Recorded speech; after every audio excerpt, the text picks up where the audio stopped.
네, 우리 정치 파이터 오준호 기본소득당 대표 그리고 남영희 민주연구원 부원장 두 분이 계십니다. 안녕하십니까? 안녕하세요. 네, 잘 지내셨습니까? 인천 미추홀이 지금 계속 보도가 나던데 아, 그렇죠. 어떤 상황입니까? 전국적으로 지금 전세 사기 피해자들 소식들이 뭐 속속 네. 나오고 있는데 가장 피해가 집중적으로 많은 글쎄 곳이 말이에요. 저희 미추홀구 지역이고 특히 저희 지역에 굉장히 많습니다. 이곳에 예전에 오래된 주택들 네. 이런 주택들을 쉽게 사들여서 그냥 나홀로 아파트를 아주 쉽게 빨리빨리 지었던 것 같아요. 보니까 그게 한 2017년에 허가 받고 18년에 완공되고 뭐 19년 뭐 이런 때 입주하고 이런 곳들이 대부분 네.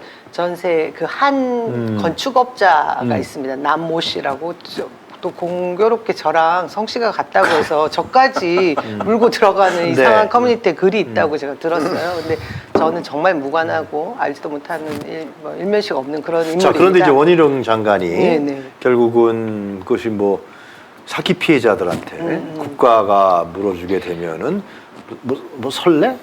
근데 지금 이제 이 전세 사기 피해자분들이 대책위원회를 꾸려서 지금까지 거의 전문가처럼 열심히 활동해온 게 거의 1년이 다 되어 오거든요. 네. 작년 7, 8월부터 굉장히 사건들이 심각하게 네. 대두되면서 그래서 지금 정부도 그렇고 여러 번의 그 정부 대책안들도 내놨고 민주당, 정의당 정말 열심히 뭐 특별법 제안했고 지금까지 왔습니다. 그래서 이제 또 얼마 전에 4월 14일, 17일 뭐 이렇게 두 분의 젊은 청년이 또 목숨을 또 던지는 그 전에 네. 그 2월에도 있었고 이런 예. 안타까운 일들이 발생하고 나니 정부에서도 정말 이건 그냥 있으면 안 되겠다라고 해서 해법을 내놓겠다고 했습니다. 근데 네. 중요한 것은 지금 우리 예. 교수님 말씀처럼 알맹이가 빠져 있어요. 가장 중요한 게 지금 이 사태 전반에 이 사고를 저희가 말씀드리지만 사회적 재난으로 봐달라. 글쎄 말이에요. 사회적 참사로 보게 되면 특별 재난에 대한 특별법이 따라질 수 있는 거거든요. 또 원희룡 지금 국토부 장관, 주무장관이 개인의 사기로 결국 몰아가고 있지 않습니까? 이러니 참 그 나쁜 피해자들이 사람들이야. 정말 필요하다, 절박하다 이 요구하는 알맹이는 결국 빼고 있는 거죠. 어제 이제 원희룡 장관이 그 인천의 피해 지원센터에 갔죠? 들렀는데 피해자들한테 알리지 않고 간 거죠. 그런데 피해자들이 그 사실을 알고 얼굴에도 한번 보자라고 가서 2분 정도의 이제 면담을 한 거예요. 2분밖에 안 했어요. 예. 그러니까 그 자리를 빨리 도망치고 싶은데 어쨌든 붙잡아서 뭔가 요청을 했는데 뭐 거기서도 마찬가지 선을 그으면서 국가가 이 사기 피해를 어떻게 다 감당해 주냐. 아까 남 소장님 말씀하신 것처럼 이거 그냥 개인의 어떤 실수에 의한 당신들이 사기 거라는 당한 관점이 거 있는 아니야? 거예요. 이게 사회적 재난이라는 관점이 없는 거고 피해자들이 제일 요구하는 게 뭐냐 지금 떼인 보증금을 돌려달라 이게 제일 그렇지, 큰데 그렇지. 이 말은 쏙 빼고 뭐 그 집을 너가 사게 해주겠다 이런 식으로 저리로 접근하는 제공하겠다, 거거든요. 빚을 이런 또 져서 그 집을 사서 살아라는 거거든요. 떼인 보증금 반환이라는 그 가장 절박한 요구를 완전히 외면한 정말 그런 깡통 대책들을 지금 강요하고 있는 거죠. 민주당도 진짜 나쁜 그렇고. 장관이다 진짜. 네, 민주당도 그렇고 뭐 정의당에서도 그랬고 기본소득당도 뭐 네. 이 야당에서 얘기하는 것은 우선 선 지원을 하자 이렇게 나앉게 생긴 거거든요. 보증금 떼어 또 집은 경매로 넘어가 그러니까 돈 한 푼 없이 바깥에 거리로 나가는 거 이거는 국민의 기본권인 주거권을 침해하는 것이니 국가가 도와달라 이거 당연한 거거든요. 근데 그 부분에 있어서 말씀드린 대로 그 지원을 못한다라는 게 사기가 아닌 거고 제가 말씀드리지만 해법이 다 나와 있습니다. 네. 그러니까 선 지원, 그다음에 후 구상권 청구. 그러니까 이 범죄 조직 단체들이 있는 거죠. 아까 말씀드린 건축업자라든지 뭐 이런 사기 뭐 여러 채를 가지고 있는 이 사람들을 법으로 엄히 다스린 다음에 그들의 그 범죄 은닉 수익을 가지고 나중에 후 구상권 청구하면 정부가 적당히 해결할 수 있는 범위가 있거든요. 그 해법 다 내놓은 것도 무시하는 겁니다. 알겠습니다. 자, 송영길 대표가 어제 귀국했습니다. 예, 우리 어떻게 보십니까, 대표님? 뭐 일단 문제를 뭐 해결하겠다 이렇게 대면하려고 오신 거잖아요. 네. 저는 뭐 그 용기는 뭐 높이 평가합니다. 네. 어떤 면에서 뭐 멋있다고도 생각했고요. 하지만 이제 들어오셔서 하시는 메시지를 보니까 이렇더라고요. 네. 일단 송구하다. 근데 무슨 일인지 잘 모르겠다. 뭐 알아보고 책임질 게 있으면은 내가 책임지겠다. 다른 사람 건드리지 말고 나를 소환해라 이런 말씀을 하셨는데 저는 좀 큰형님 같은 어떤 태도일지는 몰라도 지금 이제 민주당에 대한 국민의 눈높이를 좀 요구를 충족시키기에는 많이 미진하다고 봅니다. 저는 구체적으로 어쨌든 본인이 직접 연루됐든 안 됐든 네. 이러한 관행이라 하더라도 국민들이 여기 분노를 하는 데 대해서 구체적으로 아 잘못이다 구체적인 어떤 이야기를 하면서 사과를 하고 네. 진실 규명에 협조하겠다는 얘기를 했어야 된다라고 좀 저는 아쉬움이 있습니다. 네. 남영희 부원장님, 당내에서 어떤 얘기가 나옵니까? 굉장히 우려하고 걱정하고 뭐 와서 해결해 그런데 이제 들어와서 이런 태도에 대해서 어떻게 보십니까? 일단 뭐 말씀하신 부분도 전 동의하는 부분이 있는데 그저께였죠? 저녁에 현지 파리 현지에서 기자회견 했을 때 그 내용들을 전체적으로 보면서 굉장히 뭐 이렇게 깔끔하게 이 정리를 잘 하시고 계시고 마음의 정리도 됐고 책임을 다하겠다라는 뜻을 충분히 밝혔다라고 봤습니다. 그리고 그 지점에서 이 탈당을 하겠다라는 게 굉장히 탈당하겠다 그랬죠? 네, 그것이 전체적으로 보면 이분이 그래도 그 정치적으로 책임을 지는 부분에 있어서 가장 무거운 책임을 지겠다라고 하는 부분이 저는 그 부분이라고 생각을 했거든요. 그래서 네. 뭐 큰형님 같다라는 것뿐만 아니라 정치인 그리고 민주당의 대표로서 자신이 가졌던 이전에 그리고 왜 GH 뭐 이런 쪽 관련돼 있던 민주당 인사들을 탈당하고 다시 복당해라 본인들이 소명한 뒤에 해라고 했던 그 전에 당시에 자기 대표할 본인이 때. 했던 그런 일들까지 언급을 하면서 모든 것 똑같은 형식 나도 공정한 잣대로 그렇게 똑같이 이런 결과를 만들어내겠다라는 의지를 보여준 것 같아서 좋은 기자회견이었거든요. 그래서 저는 굉장히 바람직한 모습으로 보였고 최근에 우리 정치 전반에 걸쳐서 누구도 뭐 특히나 정부 대통령 어떻습니까? 무슨 잘못을 하고서도 사과하거나 시인하거나 그랬던 적이 없어요. 그래서 그런 걸 좀 높이 평가해 줬으면 하는데 뭐 타당이나 특히나 여당 뭐 꼼수 탈당이다 뭐 이러면서 폄훼하기 바쁘더라고요. 그런 걸 보니까 오히려 그쪽 분들은 본인들이 탈당까지는 예상하지 않았는데 허를 찔린 듯한 그런 것 때문에 오히려 저 민주당이 이 위기에서 빠르게 벗어나는 그런 모습이 불편한 것 같이 보였어요. 그래서 잘하신 것 같았다는 생각이 들었고 민주당 내부를 보면 저희 그 신정훈 의원이 글을 쓰셨죠. 저 본인 봤어요. 개인 봤어요. SNS에. 저는 그 입장문이 굉장히 또 울림이 있었다고 생각합니다. 다른 것보다 본인 이제 우리 찌라시라고 하죠. 지금 돈 봉투라고 해서 언론에서 계속 확대해서 보도를 하고 있지만 사실 이 실체가 정확하게 드러난 것은 아닙니다. 뭐 물론 관행이라고 하기에도 위법성이 있으면 잘못한 것이니 변명의 여지는 없지만 이것이 실제해서 뭐 실무자들에게 밥값을 제공했든 안 했든 정당법에 위배가 되면 분명히 잘못한 것이 있긴 하지만 이후에 지금 언론에서 확대되거나 또 뭐 지라시로 형성되는 이런 악마화나 흑화에 계속 뭐 속수무책으로 당하고 있어서는 안 된다. 그러기 위해서는 책임 있는 뭐 이름이 오르내리든 전체 우리 의원들이 본인 스스로 이런 부분에 대해서 어떤 태도를 가질 것인지에 대한 고백을 하자. 저는 그거 굉장히 좋은 것 같습니다. 그렇게 해줬으면 좋겠고 제가 지난 시간에 여기서 의원님들 좀 이렇게 책임 있는 자세를 보여줬으면 좋겠다라고 말씀드렸잖아요. 그 방법밖에 사실 없는 것 같아요. 뭐 지도부에서 집중적으로 뭔가를 이걸 조사를 한다. 결과에 대한 책임을 질 수가 없기 때문에 그건 또 일단 송 전 대표가 직접 뭐 금품을 살포했거나 뭐 그런 거를 지시했다고 하는 아주 구체적인 증거는 아직 없기 때문에 뭐 그것을 너무 확대 해석하는 것에는 좀 선을 그어야 되는 건 맞다. 하지만 지금 또 민주당의 뭐 의원님들이나 뭐 일부에서 뭐 이런 일에 대해서 좀 관행 같은 거 아니냐, 뭐 거마비 정도 아니냐라고 하는 것은 정말 저는 국민의 눈높이에 봐서는 전혀 맞지 않는 거라고 생각하고 더더욱이나 이제 송 전 대표가 그러면은 이런 사실 자기가 몰랐다고 한다 하더라도 그러면 면죄부가 되느냐. 이분이 뭐 이번에 대표 선거 처음 해본 분도 아니에요. 대표 선거를 여러 번 사실 해보신 민주당의 사실 그 현재 그 역사와의 뭐 증인 같은 분이신데 그런데 이것이 관행이라고 한다면은 만약에 자신이 대표 선거 나가셨을 때 이런 관행 이번 선거에 절대 없게 하겠다. 뭐 이런 선언을 하셨냐, 조치하셨냐. 그런 조치를 안 하셨다는 것은 뭐 내가 하지는 않겠지만 그런 게 있으면은 그냥 묵인하겠다로 해석될 수도 있다라는 점에서 그냥 이게 두루뭉실하게 혹은 뭐 관행이라고 넘어가는 게 아니라 정말 명명백백하게 진실 규명에 협조하셔야 된다 생각을 합니다. 자, 어제 떠났습니다. 부부내외께서 가셨는데 여러 가지 얘기가 많이 나오는데 우리 경제 문제 갖고 좀 얘기를 할까요? 네네네. 이 전기차 배터리 문제, 반도체 문제 이거 뭐 의제에 올라갈까요 이게? 어제 되게 충격적인 또 뉴스를 하나 우리가 외신에서 맞습니다. 보지 않았습니까? 예, 예. 미국 백악관이 한국 정부에게 한국 기업의 중국 영업을 중단시켜 달라고 요구를 했다는 거예요.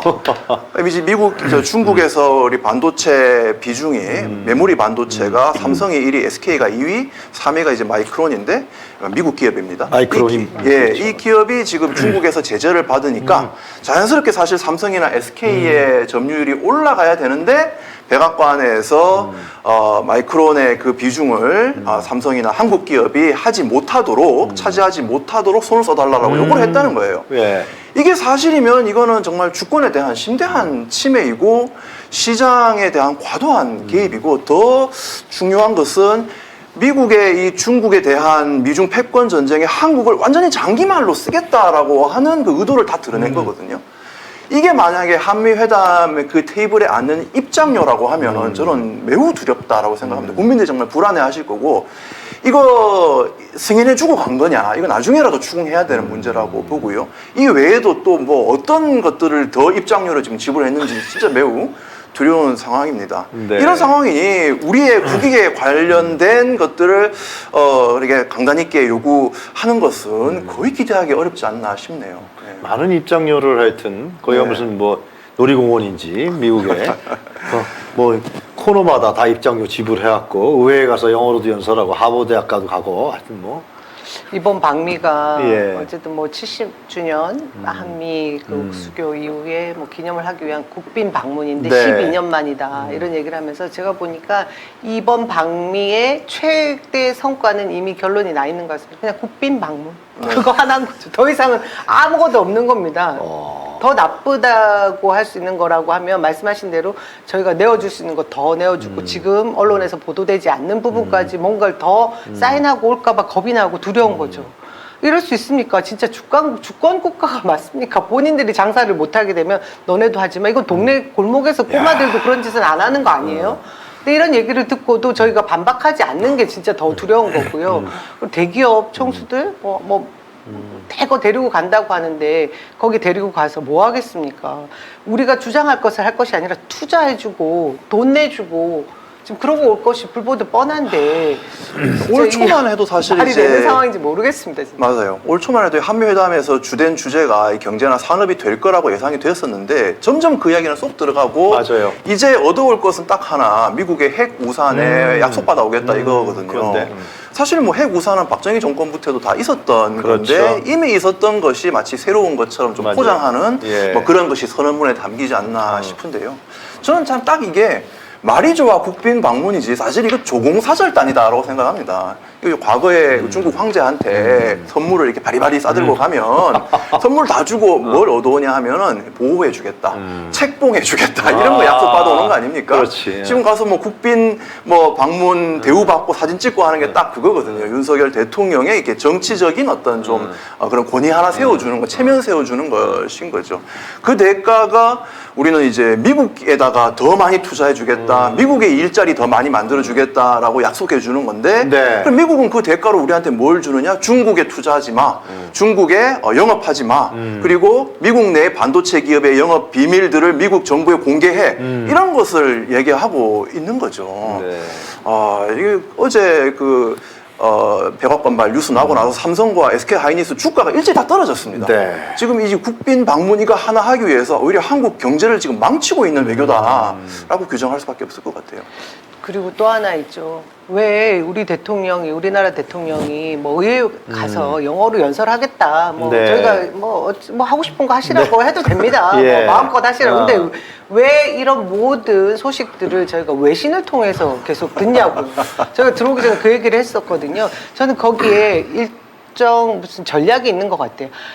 뚜렷하고 선명한 그 인터뷰를 통해서 우리 한국 내 그 언론과 얘기를 하고 나서는 이후에 뭔가 변명하기가 어렵잖아요. 근데 외신을 통해서 얘기를 하고 나면 계속해서 대통령실에서 뭔가 해제를 합니다. 그러니까- 설명을 합니다. 대통령 발언을. 아니 그게 또 뭐 이 반복적이에요. 해석이 틀렸다고? 예, 일본은 가짜다, 잘못 읽었다. 무릎 꿇는다 하게. 이게 뭐 하는 짓인지 모르겠습니다. 이렇게 대한민국 대통령 만나 진짜 물어보고 싶은데요. 어제 또 큰 사고 쳤죠. 일본에 대해서 100년 전 사실에 대해서 무릎 꿇고 사과 받을 그건 있을 수 없는 일처럼 얘기해놓고 아니라면서요. 주어가 생략됐다라든가 뭐 하여튼 뭐. 저는 그 처음에 그 뉴스를 들었을 때, 또 이 일본 정부가 망언을 했나? 이렇게 착각을 할 정도였어요. 기시다 총리 말로 들어야 딱 맞는 말이에요. 일본 총리가 말하기를 100년 전 일로 또 사과해야 되느냐라고 말했다고 하면, 뭐 좀 화는 날지언정, 뭐 그렇게 얘기할 수 있겠지 생각할 수 있는데, 한국 대통령이 일본 총리의 빙의를 해가지고 그런 발언을 해주고, 또 미국 정부의 빙의를 해서 미국의 입장을 지금 대변해 주고 있습니다. 한국 언론과는 소통을 하지 않고 외신을 통해서 한국에 지금 통보하고 있는 상황이죠. 네, 하여튼 뭐 참, 금요일 날 옵니까? 토요일 날 옵니까? 5박 7일이라는 얘기는 들었는데 모르겠습니다.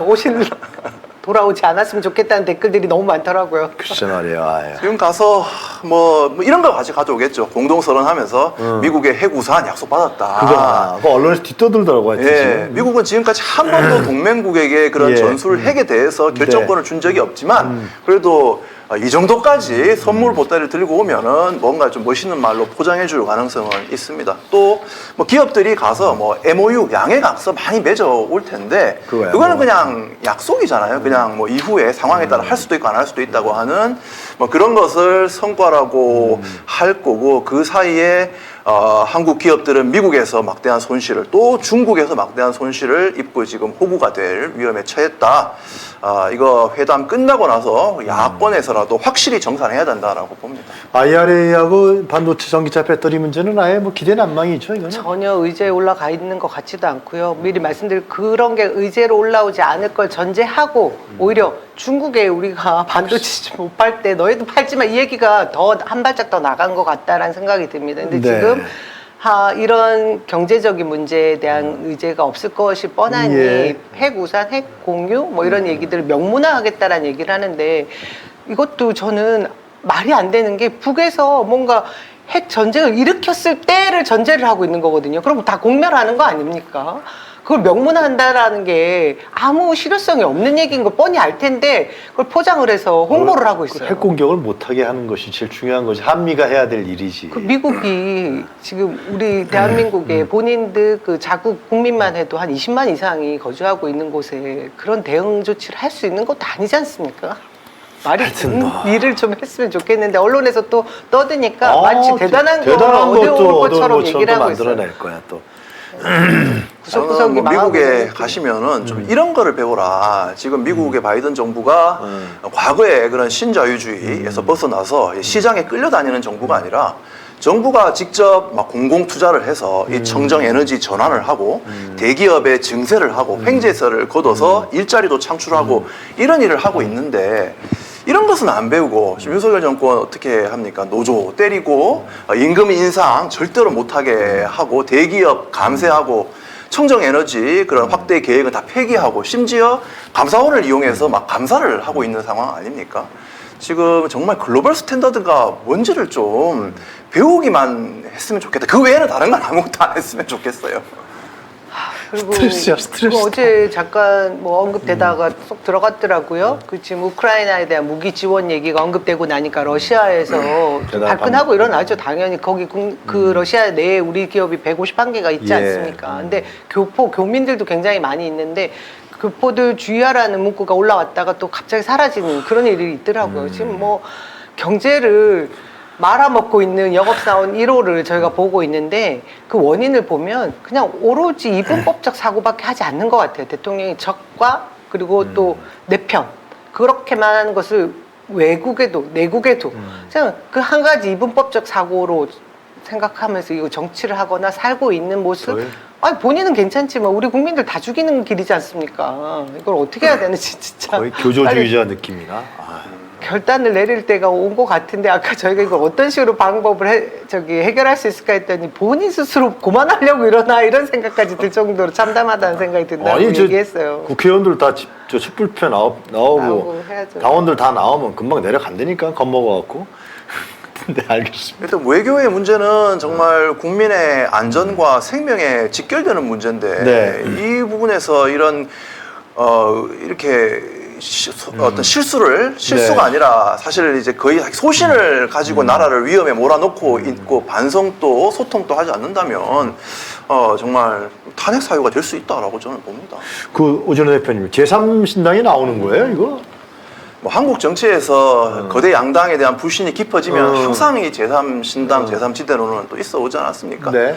뭐 얼마 전에 또 홍준표 시장 또 뭐 제3당이 네. 나온다 이런 얘기 하셨는데 저는 뭐 제3당이 실제 나오고 말고를 떠나서 지금 국힘 여당과 뭐 제1야당 민주당에 대한 국민의 불신과 불만이 그만큼 지금 높아진 것은 좀 사실이다라고 네. 이렇게 좀 봅니다. 근데 지금 이제 그 금태섭 뭐 누구죠?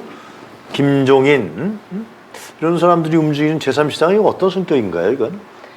반사이익을 노리는 것 같아요. 그분들이 네. 얘기하는 걸 잠깐 보니까 네. 지금 어차피 영남, 호남 뭐 이런 지역주의에 편승한 그 네. 거대 양당의 그 기득권은 깨기 힘들고 지금 중도층이라고 얘기하고 무당층이라고 이야기하는 예. 수도권에 그 대거 그 표심을 드러내는 분들을 본인들이 끌어안는 그런 네. 제3지대를 만들어서 수도권에서 한 30석 하겠다 뭐 이런 얘기를 글쎄요? 하더라고요. 금태섭이가 그러더래. 근데 정당이라는 것이 구심점이 분명히 있어야 되는데 최소한 대권 후보 정도의 인물이 포진해 있을 때 그 정당이 네. 지지를 받는 그런 모습을 저희가 봐왔지 않습니까? 네. 그런 점에서 금태섭, 김종인 뭐 다들 물음표를 보내고 있는 것 같고요. 네. 거기에 뭐 파괴력 있는 인물이 뭐 또 함께 합류를 하게 되면 어떤 변화를 일으킬지 모르겠지만 지금 얘기하고 있고 보여주고 있는 거로는 크게 어떤 뭐 국민들을 자극할 수 있는 그런 건 내용은 안 보입니다. 거기 참여하는 사람들이 대부분 다 여권 인사들인 것 같아. 그럴 것 같죠. 그래서 여권에 위성정당 아니야? 여권에 여권, 오히려 별로 예, 도움이 되지 의사들, 않을 것 같다는 생각을 하는 것 같더라고요. 김경률 회계사도 계시고 뭐 그리고 이제 뭐 진보 정당이나 진보 언론 하셨던 분도 좀 있고. 네. 근데 보고 있으면은 뭔가 포부는 되게 크게 얘기하는데 그 말들이 되게 추상적이거든요. 네. 뭐 문제 해결 정당 하겠다, 책임 정치 하겠다, 기득권에 도전하겠다. 그럼 왜 저렇게 모호한 말을 하고 있나 생각해 보면 네. 이분들이 바라는 것은 지금 당장 본인들의 어떤 비전으로 당을 만든다 이게 아니라 이제 총선이 다가오면서 기존 정당들의 분열이 이제 커지면은 네. 이탈 세력이 나올 거고 그 이탈 세력들이 들어올 수 있는 플랫폼을 미리 하나 선점을 해놓자라는 거거든요. 이게 항상 한국에서 이렇게 제3정당들이 늘 그 세력들이 갖고 있는 정치 공학의 네. 기본인 거죠. 그러니까 대홍수가 이제 올 거니까 빨리 방주를 하나 지어 놓으면은 갈데 없는 사람들이 모이지 않겠느냐 이런 구상입니다. 여기에 어떤 이제 비전이 있겠습니까? 비전과 뭐 지향이 없이 그런 정치적인 어떤 격변을 좀 반사이익을 이용해 보자는 것이라서 저는 다른 뭐 이전에 제3 세력들이라고 하는 역사와 마찬가지로 잠깐 반짝할 수 있을지도 모르지만 그렇다 하더라도 국민들의 선택을 받기는 좀 어려울 거다라고 봅니다. 최근에 그 청년 정치인들이 뭐 정치 유니원 세 번째 권력 출범 뭐 여기 뭐 좀 이름 있는 사람들이 다 참여하는 것 같은데 장혜영, 류호정, 조성주 또 이준석도 박지현 네 이거 어떻게 봐야 돼요? 일단 형식적으로는 뭐 하나의 축사했고, 이 사람들은. 독립적인 단체처럼 나왔는데 예. 그걸 조성주 씨나 뭐 장혜영, 류호정 의원이 뭐 공동 대표하시고 여기에 네. 이제 출범식에 뭐 축사 형태로 박지원 민주당 비대위원장이나 이준석 네. 전 당대표가 오셔서 네. 그러니까 언론이 좋아하는 그림을 하나 만든 거죠.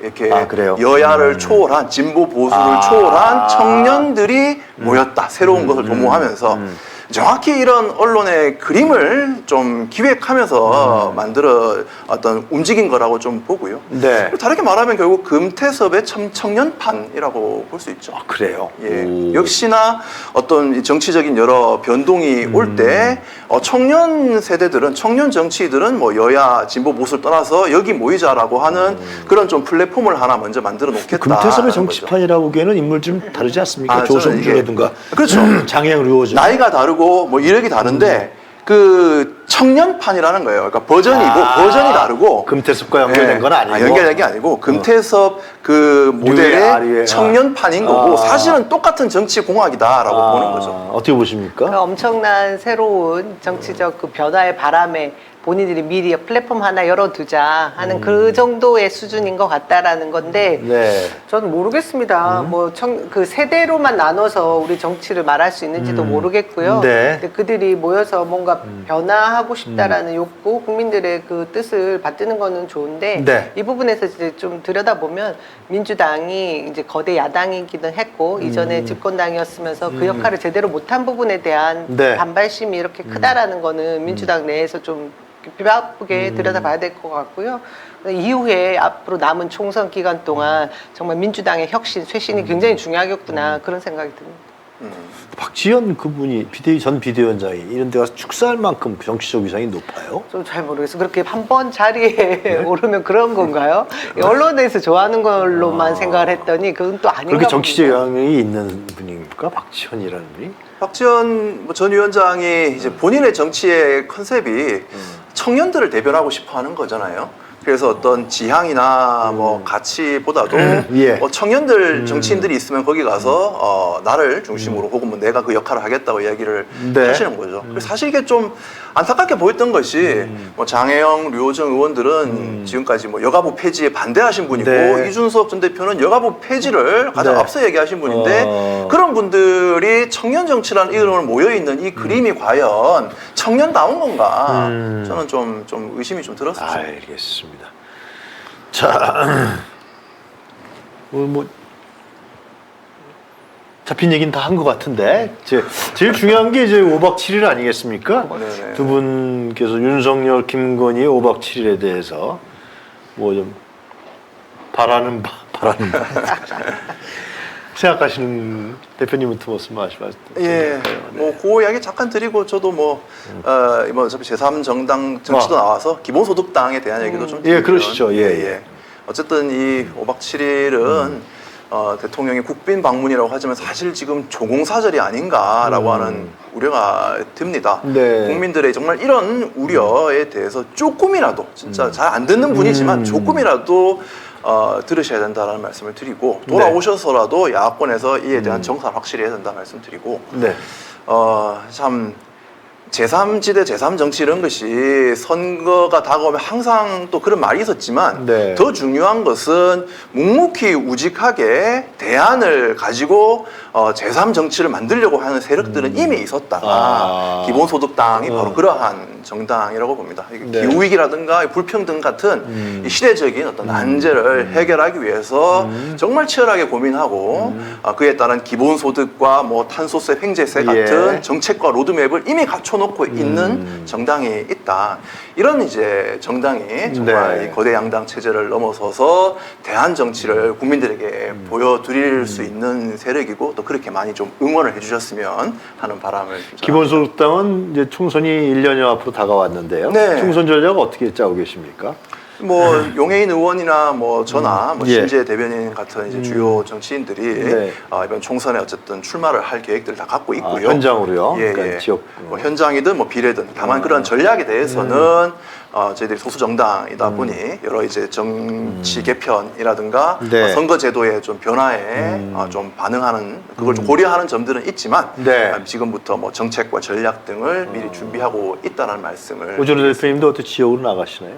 뭐 지역이 될 수도 있고 뭐 비례가 될 수도 있습니다. 그 부분을 좀 열어놓고 있는 열어놓고 상황입니다. 있어요. 네네. 다른 뭐 거명되는 후보자들은 없나요 혹시? 저 아까 말씀드렸던 그러한 일단 세 분. 주요 한 세 분 외에는 이제 또 지역에서 계속해서 기본소득당 활동을 해오셨던 분들이 네.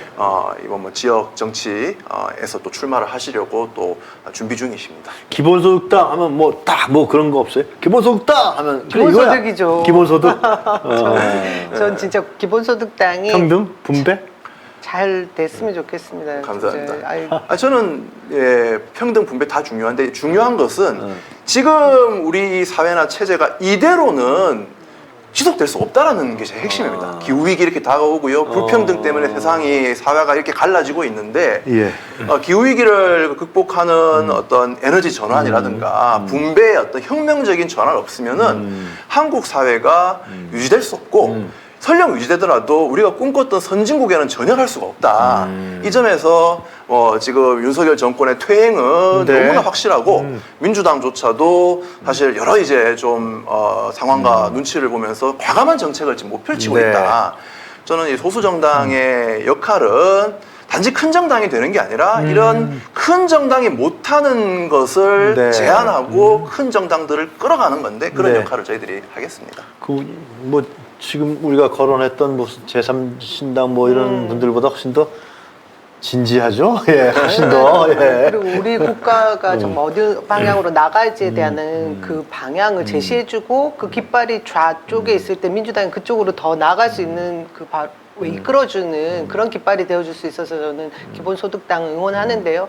이번에 미추홀 전세 이 사기 피해자들을 보면서도 그리고 목숨까지 던지는 네. 그분들의 안타까운 일들을 접하면서 네. 정말 우리 사회에 기본소득이 정말 필요하다는 생각을 저는 절실하게 한 사람 중에 하나입니다. 네. 그런 부분에 맞습니다. 있어서 기본소득당의 그 가치가 계속 훼손되지 않고 이제 실천까지 되는 그런 일이 일어나기를 전 바라면서 응원을 네. 드리고요.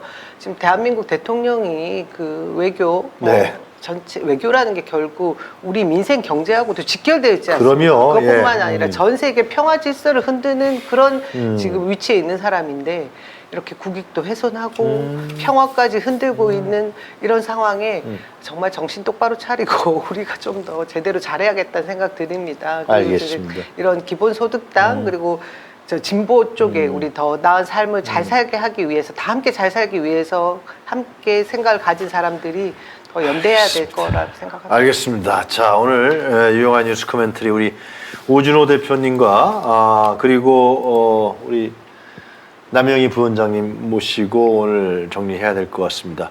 내일도 저희들은 대중민주주의를 향한 힘찬 출발 그 수요일 프로그램을 준비하고 있습니다. 내일은 요즘에 대학가를 중심으로 해서 연구자들과 교수들이 이제 윤석열 퇴진에 대한 목소리를 높이고 있습니다.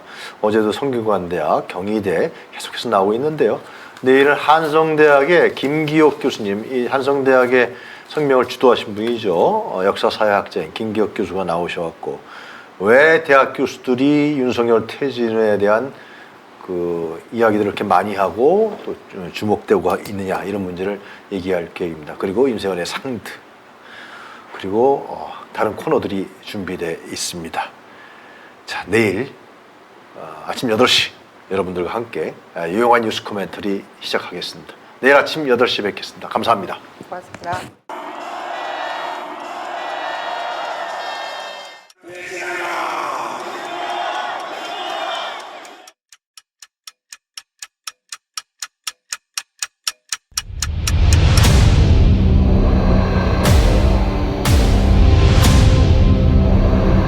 정부에서 할 거는 마약 쏙보다 두들이 잡아야 돼. 일본한테 유린당했는데도 우리가 힘이 없을 때 일본이 힘이 돼주는 도움을 받은 적이 있어. 근데 우리가 일본을 미워해야 된다. 용산에는 용이 와야 돼. 요주를 들고 와야 돼. 명백한 국정농단이죠. 천공이 답변해야 될 문제입니다. 상당히 이제 충격적이었죠. 그게 어떻게 가능하겠냐 이렇게 반문을 했거든요. 한마디 해주세요. 나는 기자들하고 한 번도 안 해. 김건희 여사하고 아직 연락하세요 지금요? 국정 운영에 천공이 개입한다고 인과관계를 보고 한번 찾아보도록 하겠습니다. 좋아, 빠르게 가! 본 다큐 영화는 리오더 펀딩으로 제작됩니다. 3만원 후원 회원은 시사회 티켓 2장, 5만원 후원 회원은 시사회 티켓 2장과 영화 제작 포토 에세이집을 추가로 드립니다. 서울의 소리 유튜브 구독 회원에 한해 서울의 소리 유튜브와 서울의 소리 공식 홈페이지에서 다큐 제작 후원에 참여하실 수 있습니다. 서울의 소리 구독 회원 여러분이 대한민국 민주주의와 한반도 평화를 사수할 역사적 다큐멘터리의 주인공이 되어주십시오.